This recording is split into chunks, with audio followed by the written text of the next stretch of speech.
안녕하십니까. 소통의 문학 주역 시간입니다. 이번 시간은 지난번 시간에 저희들이 택하협계 개사와 단사와 대상사를 공부했습니다. 이번 시간에는 택하협계의 육효사를 중점적으로 공부를 하려고 합니다.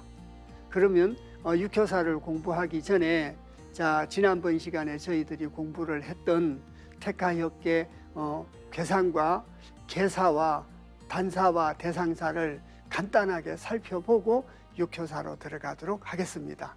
그러면 우선 개상부터 먼저 살펴보도록 하겠습니다. 자, 칠판을 보시겠습니다. 택하협계라고 하는 것은 아래는 화입니다.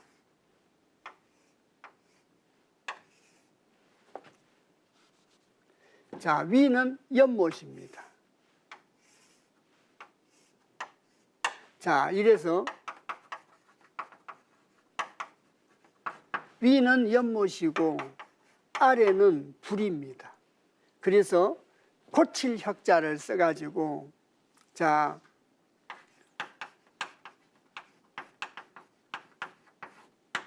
혁계입니다.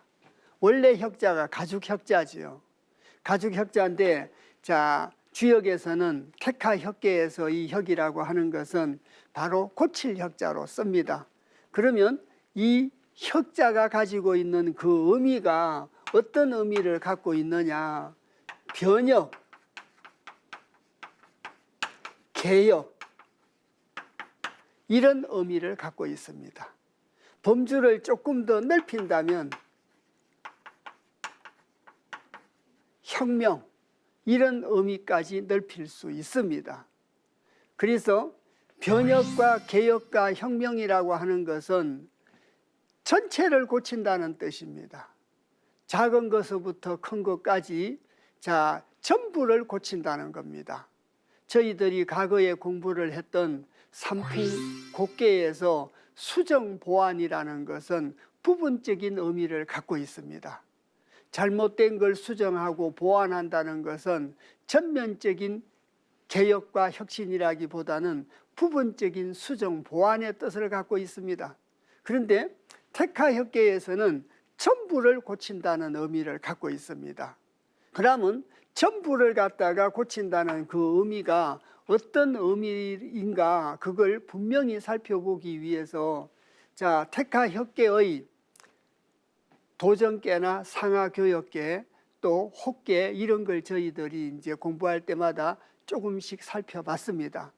그래서 오늘은 택하협계의 변혁과 개혁이라고 하는 저 뜻과 직결되어 있는 택하협계의 상하교역계입니다. 지금 위에는 연못이 있고 아래는 불이 있는데 위아래를 바꾸면 하택규계가 됩니다. 그걸 상하교역계라고 합니다. 그래서 하택규계라 아래는 연못이 있고 위에는 불이 있습니다. 이것이 화택규계입니다.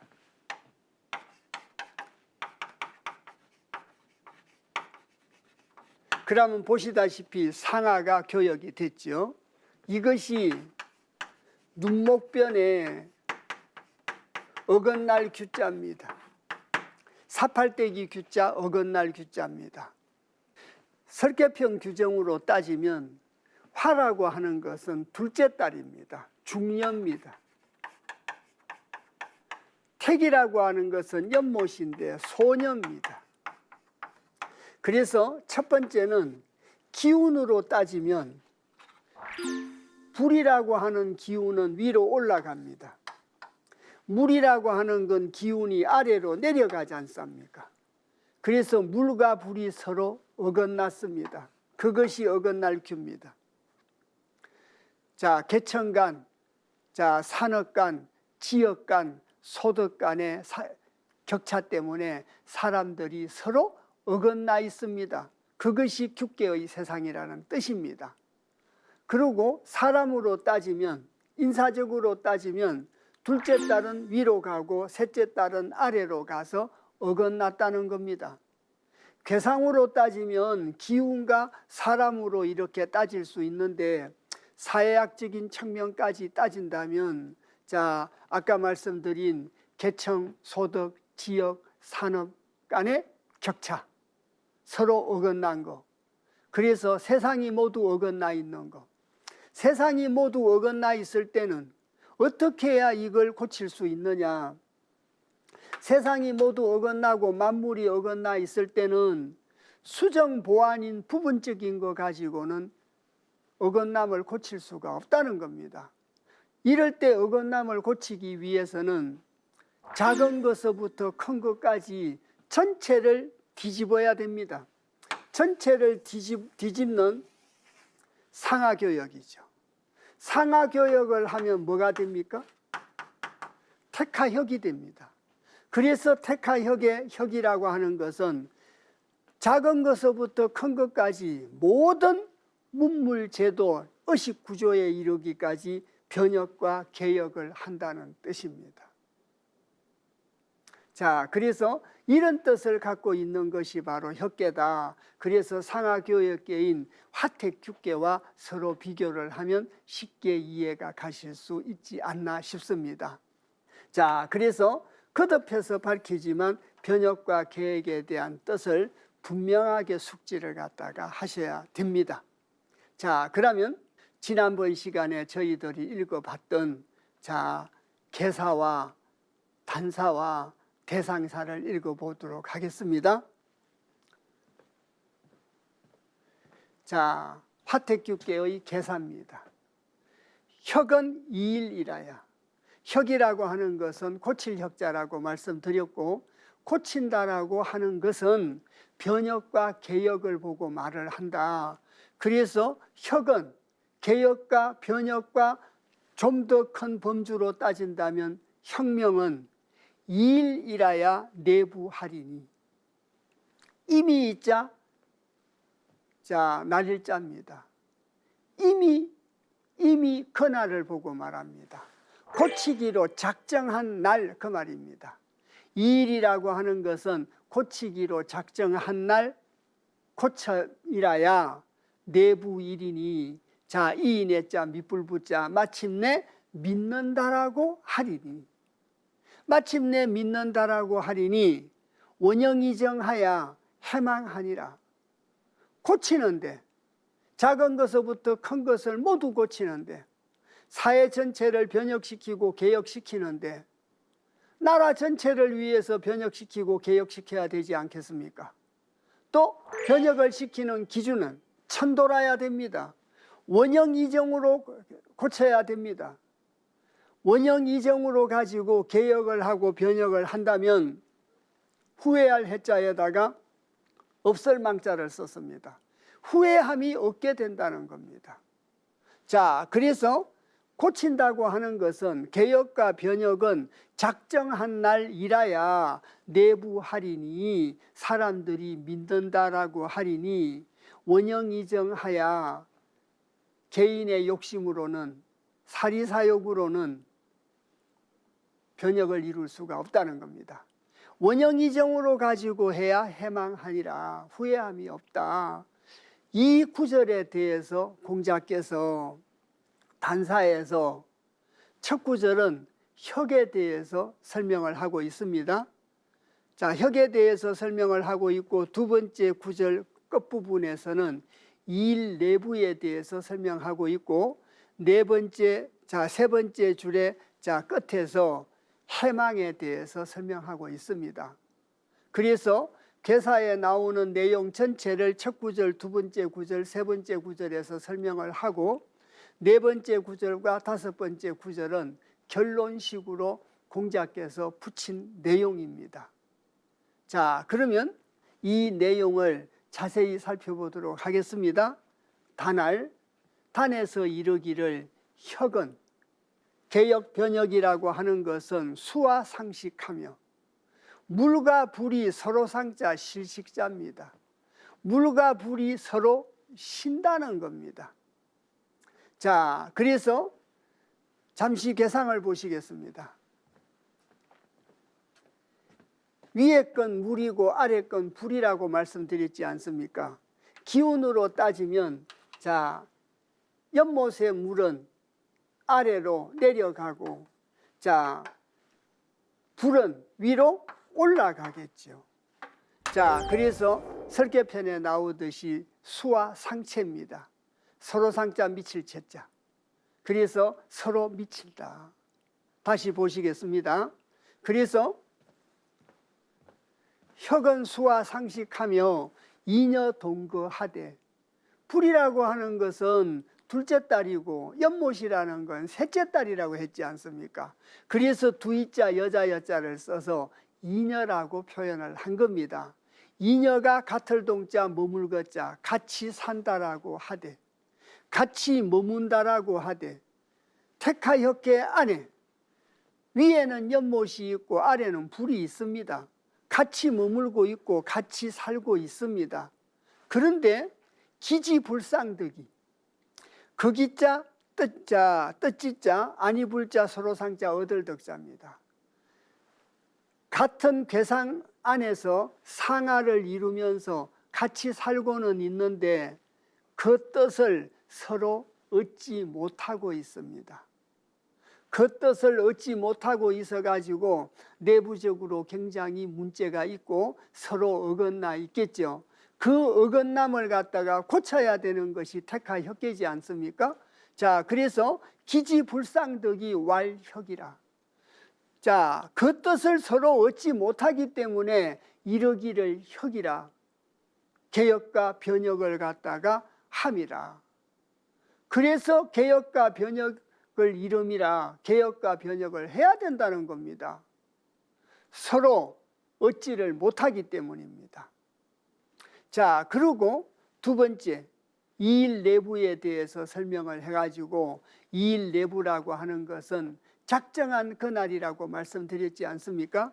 작정한 그날이라야 마침내 믿는다라고 하는 것은, 혁이라고 하는 것은 고치는 것인데, 작정한 그날 고쳐야 사람들이 믿는다는 뜻은, 이일 내부는 무슨 뜻인가? 공자께서 혁이 신지라. 고치력자 믿을 신자 갈지자입니다. 고쳐야 뭐함이라? 믿음이라. 믿는 행동을 한다는 거죠. 자, 그래서 이일 내부는 혁이 신지라고 해석을 했습니다. 그리고 세 번째 구절에 문명 이설하야. 자, 밝은 문체로서 기쁠 열자로 읽어내셔야 됩니다. 그래서 밝은 문체로서 기뻐하야. 혁명을 하는 데는 천도로 가지고 해야 된다는 거죠. 천도로 가지고 해야 밝은 문체, 밝은 문체라는 것은 성인의 말씀이 밝은 문체요, 천도가 밝은 문체지 않습니까? 밝은 문체로서 기뻐하면서 개혁과 변혁을 한다면 대영 이정하니, 큰대자 형통할 형자 써이자 바를 정자라. 크게 형통하고 이로써 바르다라고 하니, 이로써 바르다라고 하니 혁이 당할세. 고치는 것이 마땅할세, 그 말입니다. 이해 가셨습니까?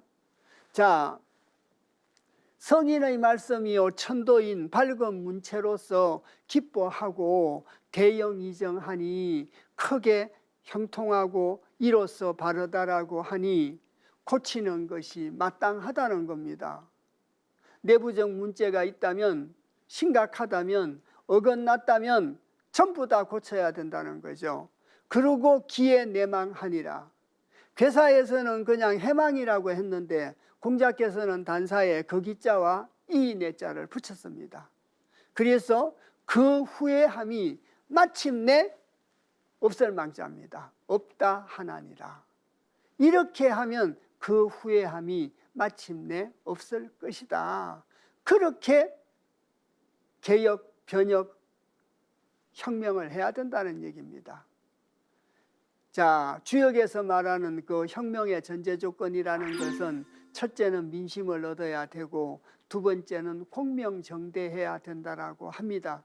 그래야 혁명에 성공할 수 있다라고 단호하게 밝히고 있습니다. 자, 그리고 공자께서는 천지혁이 사시성하며, 천지가 자 고칠 혁자죠. 천지가 개혁이 되고 변혁이 되어 가지고 사시, 봄, 여름, 가을, 겨울이 이루성자 이루어진다라고 하며, 천지가 변혁을 해가지고 사시가 성하며 탕무혁명하야, 탕임금 탕자에 힘쓸 무자, 무임금 무자입니다. 자, 잠시 칠판을 한번 보시겠습니다. 하은주 시대의 중고시대를 배경으로 해가지고, 자, 중고시대의 역사적 사실에 결부를 시켜가지고 변혁과 개혁과 혁명에 대한 얘기를 하고 있습니다. 자, 이 결론 구절에서는 혁명 쪽에 가깝습니다. 자, 그래서 중고시대 때 배경을 보신다면, 중고시대 때 나라가, 자, 하나라입니다. 자, 두 번째가 언나라죠. 세 번째가 주나라입니다. 자, 그러면 언나라를 갖다가 세운 사람이 바로, 자, 잘 아시는 우임금입니다. 우임금이 세운 나라가 바로, 자, 그 하나라죠. 이 하나라의 마지막 왕 거랑입니다. 자, 이 하나라는 세우기는 우임금이 세웠는데 마지막 왕이 바로 거림금이죠. 거랑입니다. 이 거랑이라는 사람은, 자, 언나라의 마지막 왕 주왕과 더불어서 중국 최대의 폭군으로 지정된 사람입니다. 그래서 거랑입니다. 그런데 이 거랑을 갖다가 언나라를 세운 탕임금이죠. 탕왕. 이 탕왕이 거림금을 물리쳤습니다. 그러고 이제 언나라를 세웠죠. 그러니까 신하인 탕이 임금인 거랑을 죽인 겁니다. 유학에서 가장 경원시하고 있는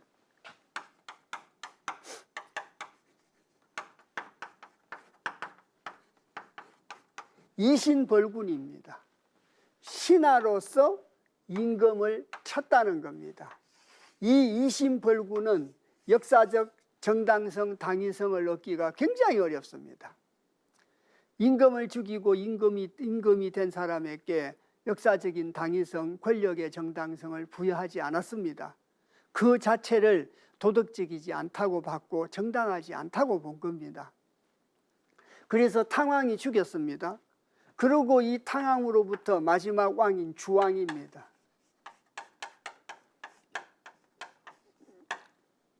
여기 있는 주왕도 대표적인 폭군이죠. 그래서 주나라를 세웠던 무왕이죠. 자, 희발 무왕입니다.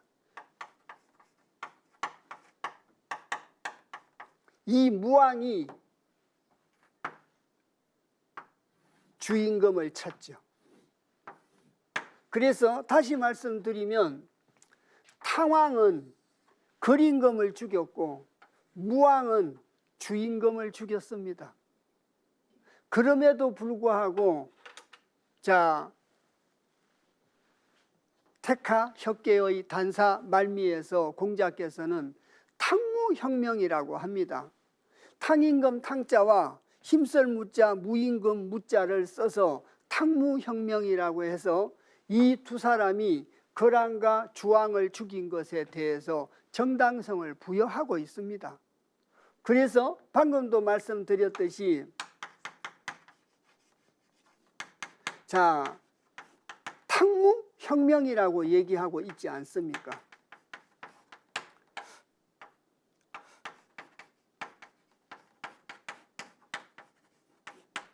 혁명이라는 건 하늘의 명을 받아 변혁을 했다는 뜻입니다. 탕무혁명이라고 해서 정당성을 부여받고 있습니다. 자, 그리고 맹자 양양편 하편에 재성공이 맹자에게 물어봅니다. 여기 있는 탕임금의 사례와 무임금의 사례를 거론하면서 맹자한테 신하가 임금을 죽여도 됩니까? 직접적으로 물어봅니다. 그래서 맹자가 대답을 합니다. 자, 그래서 그 양해양 하편에서 공자께서 그 대답에 대해서 분명히 밝히고 있습니다. 분명히 밝혀가지고 덜을 문자입니다. 형벌 주자, 죽일 주자죠. 그래서 자, 한일자에다가 지압이 붙자입니다.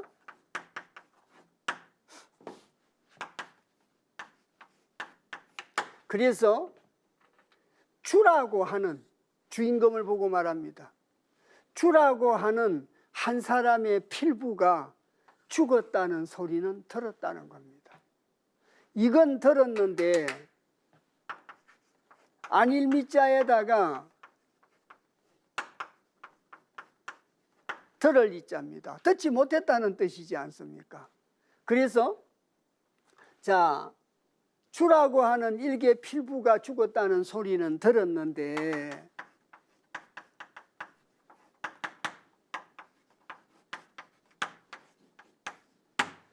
자, 시해할 시자죠. 죽일 살자죠. 그래서 자, 임금군자입니다. 임금을 죽였다는 소리는 듣지 못했다는 얘기입니다. 다시 말씀드리면 탕무혁명에 대해서는 공자께서 택하혁계의 단사에서 탕무혁명이라고 해가지고 탕임금과 무임금의 행적에 대해서 정당성을 부여하고 있고, 맹자는 양해양편에서 자, 주라고 하는 한 사람의 필부가 죽었다는 소리는 들었어도 임금을 죽였다는 소리는 듣지 못했다라고 해서 주임금과 거림금과 같은 폭군은 패도 정치를 한 사람들은 임금이라고 할 수 없다라고 얘기하고 있습니다. 자, 그래서 변혁과 개혁보다 혁명이라고 하는 쪽에 더 비중을 두고 있다. 결론 구절이 그렇다는 겁니다. 자, 다시 보시겠습니다. 자, 그래서 천지혁이 사시성하며 탕무혁명하야, 이제 이해 가시죠? 탕무혁명하야 순호천이 응호인하니, 탕임금과 무임금이 패도 정치를 하는 거란과 주왕을 갖다가 죽이고 모든 제도를 작은 것서부터 큰 것까지 하늘의 뜻에 의해서 다 바꿨다는 얘기입니다. 순이천, 하늘의 뜻에 순종하니 응호인하니, 사람들이 응한다고 하니 사리사욕으로 가지고 임금을 죽이고 내가 왕이 되기 위해서 임금을 죽이고 우리 집안이 잘 되기 위해서 임금을 죽였다면 사람들은 응하지 않겠죠. 그런데 하늘의 뜻에 순종을 하니까 사람들이 응한다라고 하니 혁지시 대이제라. 그 고치는 변혁과 개혁을 하는 그 때의 마땅함이 참 크구나. 변혁과 개혁과 혁명의 마땅함이 참 크다. 그렇게 결론을 내리고 있습니다.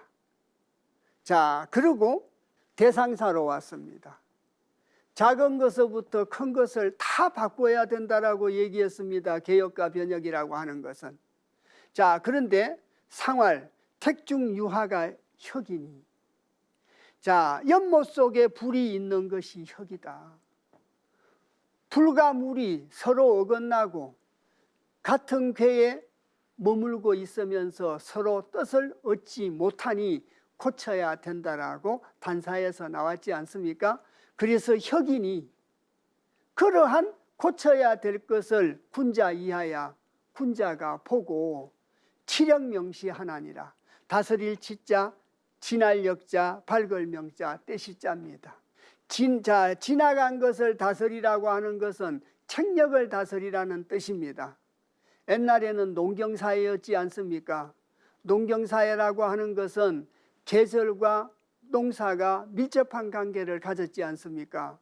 그래서 1년 12달, 좀 더 구체적으로 말씀드리면 24절기 때 그때마다 농민들이 농사를 어떻게 하고 어떤 행동을 해야 될 것인가를 지도하고 다스려야 되는 것이 치력입니다. 자, 치력 명시하나니라. 그래서 책력을 다스리고 그 때를 밝혀라. 그 때의 시성을 밝히라는 겁니다. 청명고구 계절에는 땅에다가 뭘 심을까를 결정해야 되는 것이 그때의 마땅함이요. 상노가 다가오면 서리가 올 거니까 서리가 오기 전에 농작물을 다 걷어야 되는 것이 그때의 마땅함이지 않겠습니까? 백성의 생명과 재산을 갖다가 보호를 해야 되기 때문에 변혁이라고 하는 것은, 개혁이라고 하는 것은 전부 다를 바꾸는 것인데 그 중에서 가장 중요한 것이 책력이었다, 이렇게 말씀드릴 수 있습니다. 그래서 중국의 책력과 저희들의 책력은 달랐습니다. 물론 중국은 중국의 책력을 따를 것을 강요했습니다. 자, 그래서 그런 것들이 치력 명시라는 겁니다. 자, 그리고 개사와 단사와 대상사를 바탕으로 해서 육효사를 읽어보도록 하겠습니다. 지금은 택하혁, 그래서 모든 것을 갖다가 개혁하고 변혁시키고 고치는 혁계에 대한 걸 공부하고 있습니다. 초구는 공룡항우지역이니라. 상활, 공룡항우는 불가이 유의야이니라. 그래서 초구입니다. 변혁의 첫 단계입니다. 개혁의 첫 단계입니다. 개혁의 첫 단계, 변혁의 첫 단계를 어떻게 해야 되느냐? 묶을공자, 썰용자, 누루항자, 소우자, 이때는 고치력이 아니고 가죽혁입니다. 그래서 초구는 개혁의 첫 단계이기 때문에 항우지역, 누런 소의 가죽입니다. 누런 소의 가죽을 썰용자 써가지고 묶을공자거든요. 묶으라는 겁니다. 개혁을 하기 위해서, 변혁을 하기 위해서 묶는 겁니다. 그래서 개혁이라고 하는 것은, 변혁이라고 하는 것은 처음서부터 튼튼하게 사력 있게 해야 된다는 뜻입니다. 누런 소가죽으로 묶었으면 누런 소가죽이 얼마나 튼튼합니까? 그걸 묶는데 써미로다. 상활, 공룡항우라는 말은 거기 지역이라는 말은 빠져 있죠. 그래서 누런 소의 가죽을 써서 묶는다라고 하는 것은 불가이 유의야 인이라. 아니 불자 가을가자 써있자 있을유자 할위자입니다. 그래서 가이이로서 됨이 있는 것이 아니다. 가이이로서 이루어짐이 있는 것이 아니라 지금은 준비를 해야 될 때고 사력 있게 해야 될 때고 첫 단계를 튼튼히 해야 될 때지 뭔가를 이루려는 때는 아니지 않습니까? 중천근계로 따지면 잠룡, 물룡의 자리입니다. 초요의 자리. 개혁과 변혁의 첫 단계입니다. 개혁과 변혁을 시작하는 것이지 이뤄가지고 있는 것이 아니라는 겁니다. 이해가시죠? 그래서 지금은 이루는 것이 아니라 시작하는 때이지 않습니까? 그래서 공자께서 공룡항우 지역이라고 하는 것은 가이이로서 됨이 있는 것이 아니다. 이루어짐이 있는 것이 아니고 튼튼하게 묶어서 변혁을 사력 있게 준비하고 시작하는 걸 의미하는 것이지 됨이 있는 것이 아니라고 얘기를 하고 있습니다. 그리고 유기입니다. 유기는 중을 얻은 자리고 군자의 자리죠. 음자리에 음이 왔기 때문에 자리가 바릅니다. 읽어보겠습니다. 이일내 혁진은, 이일내 혁진이 정이면 기라야 무구하니라. 상활, 이일혁지는 행유가야이니라. 유기는 이일이라는 말은 작정한 그날이라고 말씀드렸지 않습니까? 자, 혁은 고치는 것인데 고치는 것은 작정한 날 그날 해야 사람들이 믿게 된다라고 저희들이 개사에서 읽었습니다.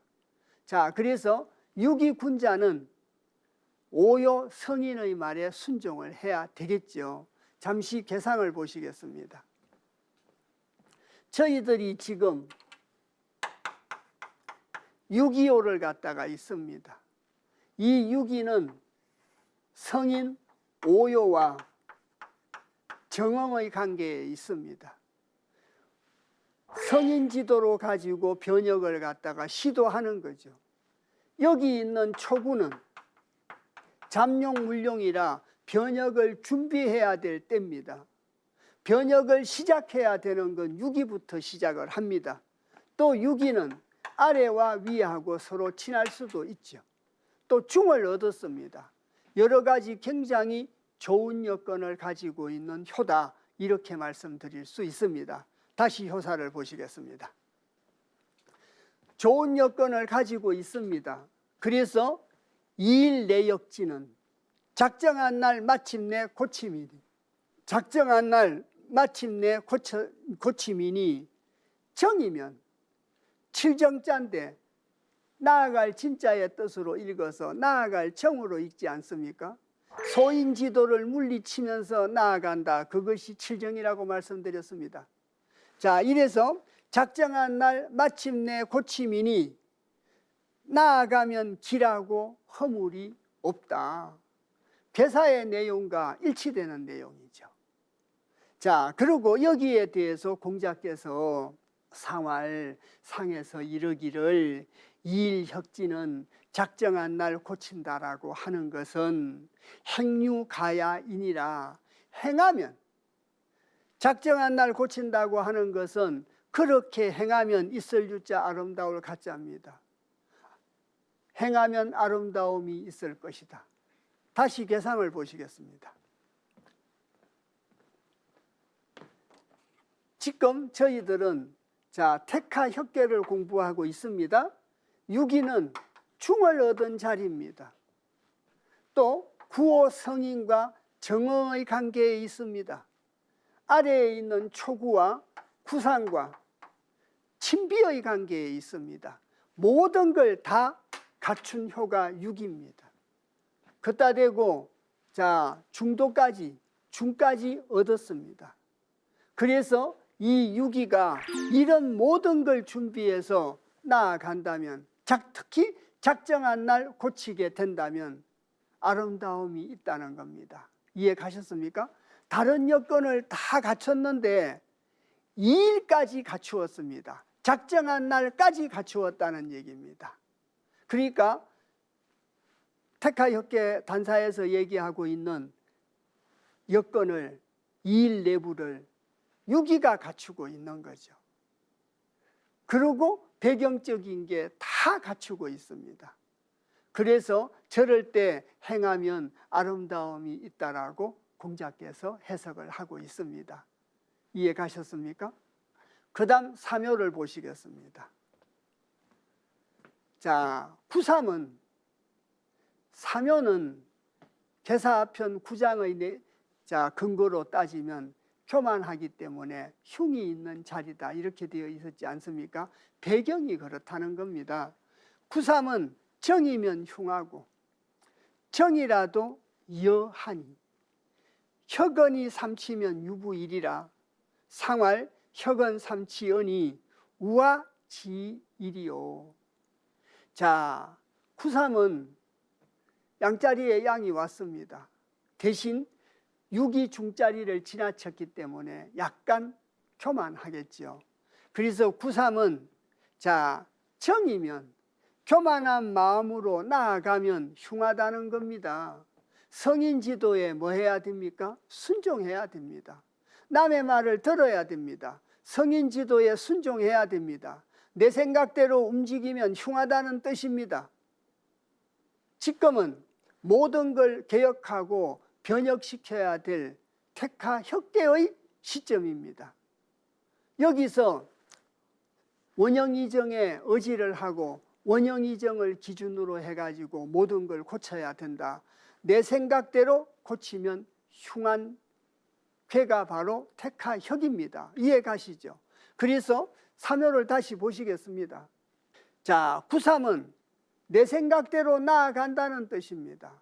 나아가면 흉하고 정이라도 발음이라도 위태로울 여자 여하니 위태롭다라고 하니 혁언이 나아가면 흉하고 달라도 위태롭다라고 하니 혁언이 고친다는 말이죠. 개역의 말, 변역의 말이 삼치면 주역에서 석삼이라는 것은 여러 해, 여러 차례 그런 뜻이라고 말씀드렸습니다. 딱 3번을 의미하는 것이 아닙니다. 그래서 고쳐야 된다는 말이 그 말이 말씀은이니까 성인의 말씀이겠죠. 그래서 고친다는 말이 삼치이면 여러 번 치하면 여러 번 치해서 유부면 믿음이 있음이면 믿음이 있음이면 흉할 리가 없고 믿음이 있음이면 위태로울 리가 없지 않겠습니까? 그래서 고쳐야 된다는 말이 여러 번 치하면 여러 번 이루어졌다는 얘기죠. 치했다는 거니까요. 이룰 치자니까요.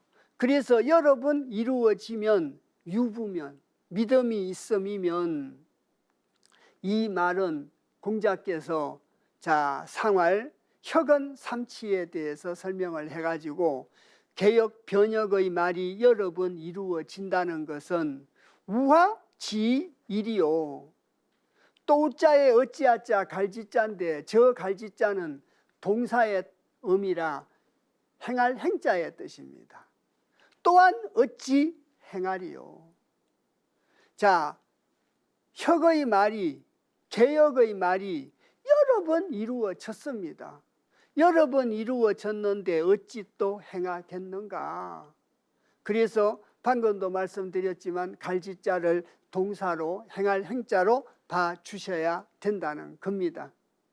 자, 그래서 혁언 삼치라 믿음이 있음이면 흉하지도 않고 또 위태롭지도 않는데 또한 어찌 행하겠는가라고 얘기하고 있습니다. 자, 그러면 사요를 보도록 하겠습니다. 구사입니다. 자, 음자리에 양이 와서 자리가 바르지 않습니다. 해망하니 유부코 계명하니 기란이라. 상활 계명지길은 신지야이니라. 작은 것부터 큰 것까지 모든 내용을 개역하고 변역하는 겁니다. 개역하고 변역하는 기준은 원형이정이라고 했습니다. 그러고 이일내부라고 했습니다. 작정한 날 고쳐야 사람들이 믿는다고 했습니다. 그런 전체적인 뜻을 범주로 해서 읽어내셔야 됩니다.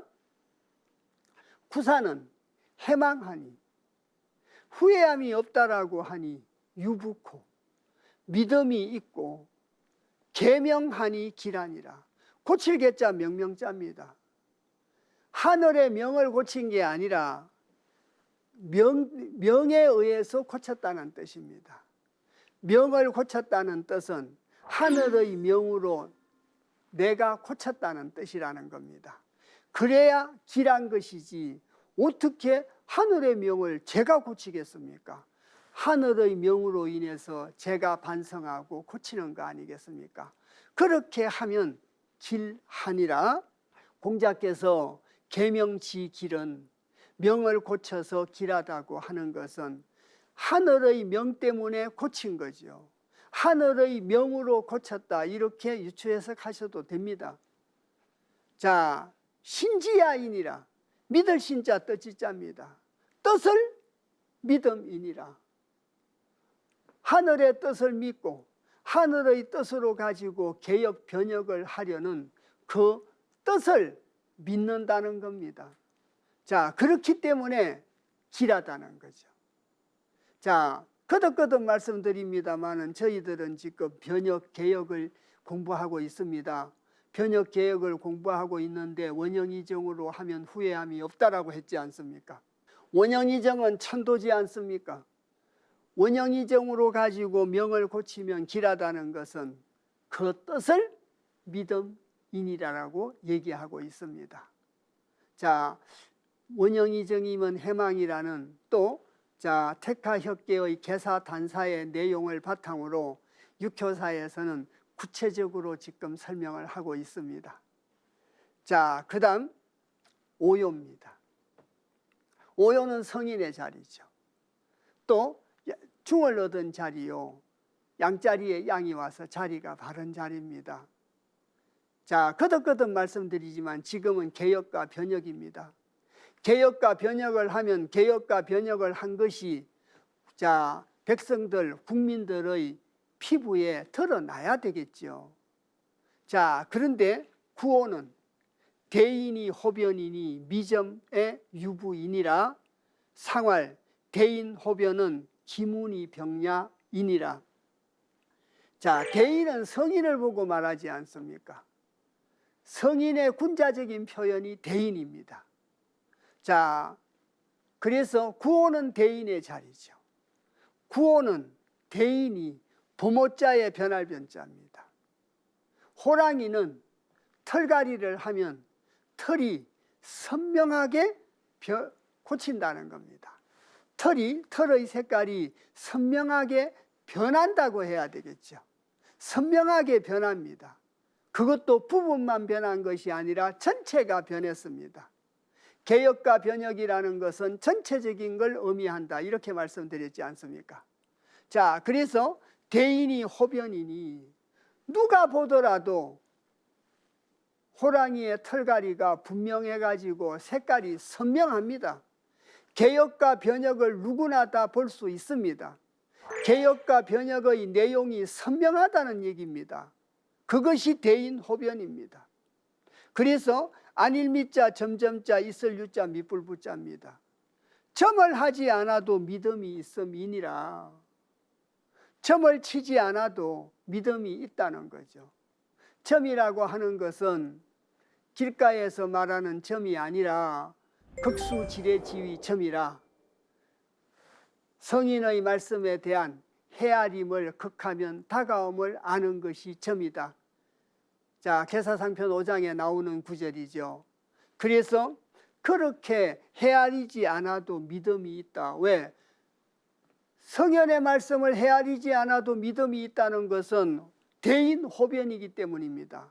호랑이 털갈이는 워낙 분명하고 선명하고 구체적으로 전체적으로 변혁 개혁이 이루어졌기 때문에 헤아림을 다하지 않아도 믿음이 있다는 겁니다. 성인의 말씀을 믿을 수 있다는 얘기죠. 자, 그래서 여기에 대해서 공자께서 상활 대인 호변이라는 것은 거기자의 문체문자입니다. 그 문체가 빛날 병자지 않습니까? 그 문체가 빛남이니라. 그 문체가 빛나가지고 누구나 보면 개혁과 변혁의 내용이 선명하다는 겁니다. 그것을 국가정책이나 인사적으로 비유를 한다면 국가가 작정한 날 어떤 걸 개혁하고 변혁을 했다면 그 효과가 호랑이 털갈이처럼 호변처럼 선명하고 구체적이고 전체적이고 분명하게 드러나야 된다는 거죠. 그것이 분명하게 드러나는 것이 바로 변입니다. 호변입니다. 그것이 혁이라는 겁니다. 그것이 개혁이요, 변혁이요, 혁명이라는 겁니다. 말로만 개혁하고 변혁하고 혁명을 해놓고 효과가 나타나지 않는다면 누가 믿겠습니까? 누가 오랫동안 따르겠습니까? 자, 그래서 대인호변이라는 말 이해 가시죠? 기문이 병야이니라. 그 문체가 빛남이니라. 자, 그리고 상효입니다. 오요의 의미의 어떤 연장선이라고 보셔도 됩니다. 상육은 군자 표변이요, 소인은 형면이니 정이면 흉코 거정이면 기란이라. 상활 군자 표변은 기문이 위하일세오 소인 형명은 순이 종군야이니라. 상육입니다. 택하혁계의 마지막 상효입니다. 군자는 아까는 호변이었는데 범호자를 썼는데 이번에는 표변포자를 썼습니다. 표범입니다. 그래서 군자는 표변이요. 호랑이 다음으로 털갈이의 색깔이 분명한 것이 표범이라고 합니다. 같은 범의 종류에 속하지 않습니까? 그래서 호랑이가 덩치가 크고 선이 굵기 때문에 그 변화가 내용이 선명한데 표범은 호랑이보다 덩치가 적고 점박이가 많이 박혔기 때문에 호랑이의 털갈이 같이 선명하지는 않지만 표범도 다른 동물에 비해서는 선명하게 털갈이를 한다는 거죠. 개역과 변역을 한 효과가 개역과 변역을 하고 개역과 변역을 한 효과가 선명하다는 겁니다. 이해 가셨습니까? 호랑이보다는 못하다는 얘기가 되겠죠. 그래서 군자는 표변이요 소인은 형면입니다. 고치력자 얼굴면자 남면자입니다. 마음은 안 고치고 얼굴만 고친다는 겁니다. 면종복배라는 말이 있지 않습니까? 얼굴로는 따르고 겉으로는 따르는데 마음속으로는 따르지 않는 게 배신하는 것이 면종복배지 않습니까? 얼굴면자 따를 종자. 자, 그것이 형면입니다. 소인은 따르는 척만 한다는 겁니다. 고치는 척만 한다는 겁니다. 마음으로는 욕심으로 가득 차 있으면서 겉으로만 변역 개혁을 한다는 겁니다. 그것이 형면입니다.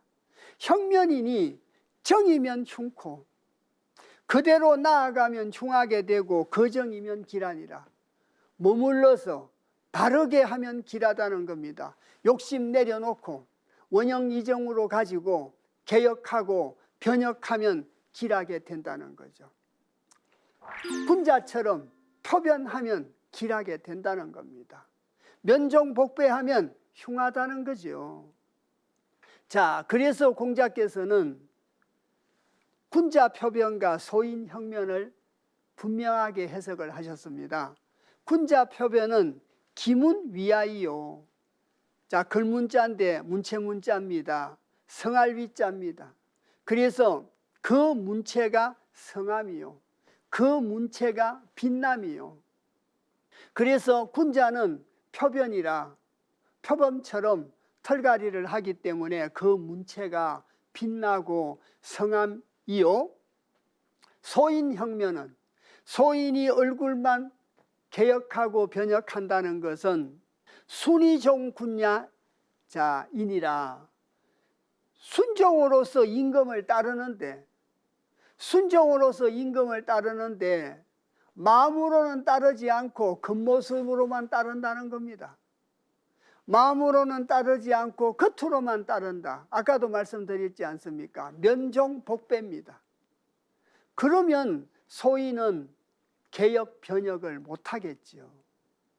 개혁 변혁을 못하면 흉하게 된다라고 하지 않습니까? 그래서 개혁 변혁이라는 것은 몸과 마음을 다 바꾸는 것이요. 작은 것부터 큰 것까지 모두를 바꾸는 것이요. 호랑이와 표범처럼 모든 털을 털갈이하는 것이 개혁과 변혁이라는 겁니다. 자, 이번 시간에는 저희들이 지난번 시간에 공부를 했던 택하혁계의 전체적인 뜻과 괴사, 단사, 대상사를 중심으로 그 내용을 범주로 해서 오늘 육효사를 같이 공부를 했습니다. 그래서 구체적인 강론을 갖다가 설명하면서 또 그 내용 안에서 변혁과 개혁의 의미까지 설명을 했습니다. 자, 변혁과 개혁이라는 것은 부분적으로 고치는 것이 아니라 전부를 고치는 것이다라고 얘기를 하고 있습니다. 그것이 바로 변역이라고 하는 거다. 이렇게 설명하고 있다는 겁니다. 자, 그래서 다음 시간에는 하풍정깨를 공부하려고 합니다. 소정자입니다. 자, 솥에다가 불을 들여서 음식을 삶아 익혀가지고 건져내서 먹는 솥의 역할입니다. 또 솥 안에 들어가 있는 음식은 성인지도입니다. 삶았다는 것은 새롭게 변했다는 얘기지 않습니까? 새로운 것을 취했다는 뜻입니다. 그래서 변역을 해가지고 새로운 것을 취해야 되기 때문에 혁계 다음에 하풍정깨를 뒀다고 합니다. 자, 그래서 오늘 긴 시간 동안 택하혁계를 같이 공부를 했습니다. 오랜 시간 같이 공부해 주셔서 대단히 감사합니다.